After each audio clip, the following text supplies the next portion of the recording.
Alan Colmes is host of The Alan Colmes Show, and a Fox News contributor. David Avella is the chairman of the Republican Political Action Committee, GOPAC. David and Alan, good to have you both here. Hello.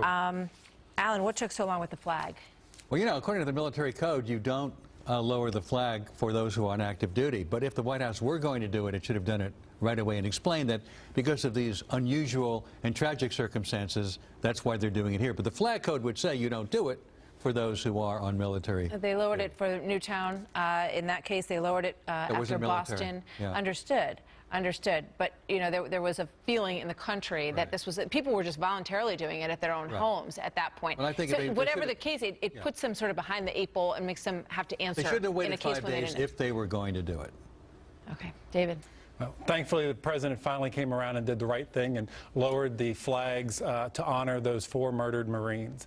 But it really does underscore the president's viewpoint on foreign policy, and his actions are abysmal. This Iran deal is going to cause major problems for America down the road. And he can make fun of the Vice President Cheney last night on Jon Stewart, but here's the fact. If Dick Cheney were still in charge, the terrorists would know that we're taking the fight to them, and America is not allowing Russia to decide our foreign policy. He ought to apologize to America for what he did to this country in this war with Iraq and using false information. It's a whole other issue. Fine, but he owes American apology. I want to stay looking at this domestic issue of Islamic extremism and the inability to call it that.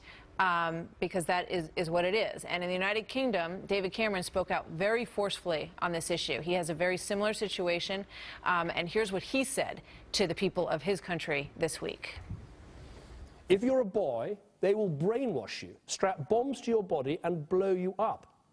If you are a girl, they will enslave and abuse you.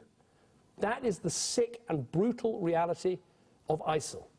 Should our president be He's talking about way? ISIS. He didn't say Islamic extremism. He's clearly said it earlier in his speech. But if you're going clearly said it. I think the president's very wise not to define an entire religion this way and nobody's talking about defining an entire religion this way. We're talking about identifying Islamic extremism, because Alan. his view happens to be, and I happen to believe this as well, that these are people using the cover of religion for something that has nothing to do with the religion of Islam. Martha, nobody's talking about the broader religion of Islam. Nobody is talking about a problem with the broader. It's nothing to do with this. It's not uncommon when you don't understand the problem or how to defeat it, not to know how to label it. And this president has shown time after time that he doesn't know how to get America on the winning side of this war on terrorism. And thank God, in 18 months, we will have a new president who hopefully will take the fight to the terrorists. This president has killed more al-Qaeda leaders. He got bin Laden. He's actually done more to attack those who are heading terrorist groups. Alan, is America safer today because of this Iran deal?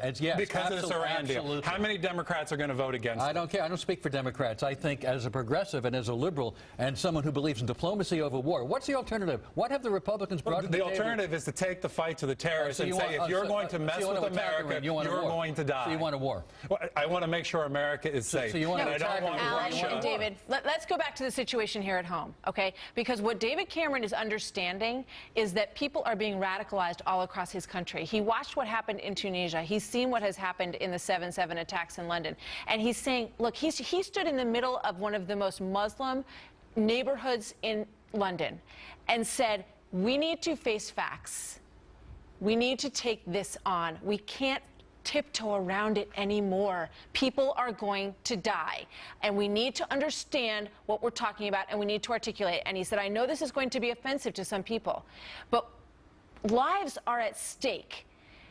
Why can't the president say that here, Alan? I think I'll say what I just said. I'll reiterate. I think he's very wise not to conflate this religion with acts of extremism and radicalism, which have nothing to do with what that religion is all about. He's wise not to use that word, which only inflame people and cause more problems. Look, the people who are carrying out this acts have no problem connecting it to the religion. But they're doing it. They're only using that religion. They're using the word Muslim or Islamic as a cover, and it's nothing to do with that religion. Why should we play into that? But we're not doing that, Alan.